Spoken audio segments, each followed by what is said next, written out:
না গো আমার খবর লও না রে ভাই আমার আত্মাটা একটু শান্তি করি গো আমার আত্মা জ্বলিয়া উড়িয়া যাইতা গয়াছে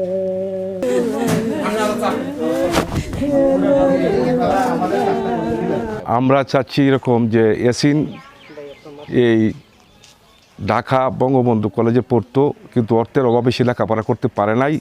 তার ইচ্ছে ছিল বাংলাদেশ সেনাবাহিনীতে যোগ দিবে, দেশের কাজ করবে। সে বিভিন্নভাবে পদক্ষেপ নিয়ে সে বাংলাদেশের সেনাবাহিনীর চাকরি পায় নাই।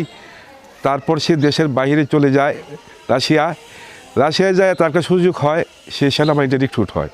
রিক্রুট হয়ে সে ইউক্রেন যুদ্ধে চলে যায়।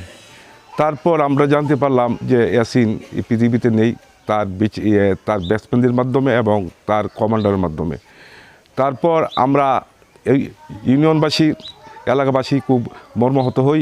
ও একটা এতিম ছেলে, ওরা নিঃস্ব, ওরা টাকা সুদি করে ধার করে কর্য করে ওই ছেলেকে দেশের বাইরে পাঠায়, কিন্তু ওরা এখন বর্তমান নিরুপায়। এক হলো ভাইয়ের সুখ, আর এক হলো টাকার সুখ।